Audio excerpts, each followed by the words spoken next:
আমার কোরবানি আমি দিলাম, আমি আমার পরিবারে আরও 10 জনের মধ্যে একজন সদস্য, আমার কোরবানি আমি দিলাম, আমি আমার কোরবানি দেওয়াতে আমার পিতামাতার কোরবানি আদায় হয়ে যাবে এমনটি নয়, আমার স্ত্রীর কোরবানি আদায় হবে এমনটি নয়, আমার সন্তানের কোরবানি আদায় হবে এমনটি নয়, বরং প্রত্যেকের কোরবানি আলাদা আলাদা করে দিতে হবে। মোহতারাম হাজিরিন, স্বর্ণরূপা কার কাছে থাকে? আমরা সকলেই জানি স্বর্ণরূপা বর্তমান প্রেক্ষাপটে পুরুষের কাছেও থাকতে পারে, এটা খুবই অস্বাভাবিক একটি ব্যাপার। স্বর্ণ এবং রূপ্য অধিকাংশ ক্ষেত্রেই তো নারীদের কাছেই থাকে, তারাই তো স্বর্ণ এবং রূপ্যের মালিক হয়ে থাকে, কিন্তু বেশিরভাগ ক্ষেত্রে আমরা নারীদের ক্ষেত্রে অবহেলা করে থাকি। জাকাত আদায়ের মাসআলা বললে আমরা কেন জানি মনে করি মহিলারা আবার কোত্থেকে জাকাত দেবে, মহিলারা আবার কিভাবে ফিতরা দিবে, একজন নারী আবার কিভাবে কোরবানি আদায় করবে, তার কাছে তো নগদ অর্থ থাকে না।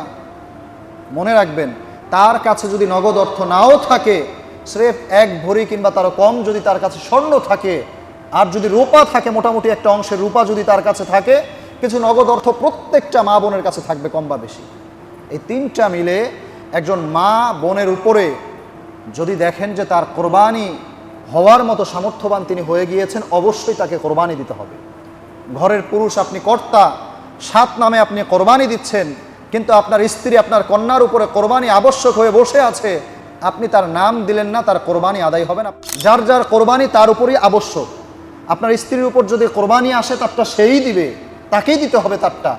যদি সে না দেয়, কিয়ামতের ময়দানে তাকেই জবাবদিহি করতে হবে। সে যদি যাকাত না আদায় করে তার সম্পদের, তাকেই হিসাব দিতে হবে।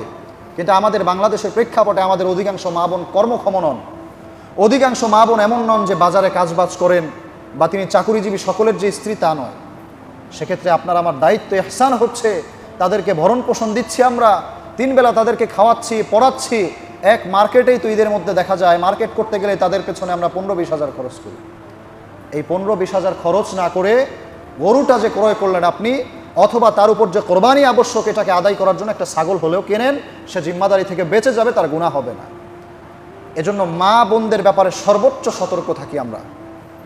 অনেক ক্ষেত্রে দেখা যায় আমরা গরু ক্রয় করেছি, আপনার বাবা মারা গিয়েছেন, আপনার দাদা মারা গিয়েছেন, আপনার দাদি, আপনার নানি অথবা আত্মীয় স্বজন কেউ ইন্তেকাল করেছেন, যিনি মারা গিয়েছেন তার তো কোরবানি আবশ্যক নয়, তার নাম আপনি দিচ্ছেন 7 জনের অন্তর্ভুক্ত, তাকে করছেন। অন্যদিকে যিনি জীবিত আছেন, কোরবানি আবশ্যক যেটা অবশ্যই পালন করতে হবে সেটা আপনি দিচ্ছেন না। এটা চূড়ান্ত পর্যায়ের একটা বোকামি, এটা আপনার আমার ভুল। এই ভুল থেকে আপনার আমার প্রত্যেককে বেঁচে থাকতে হবে।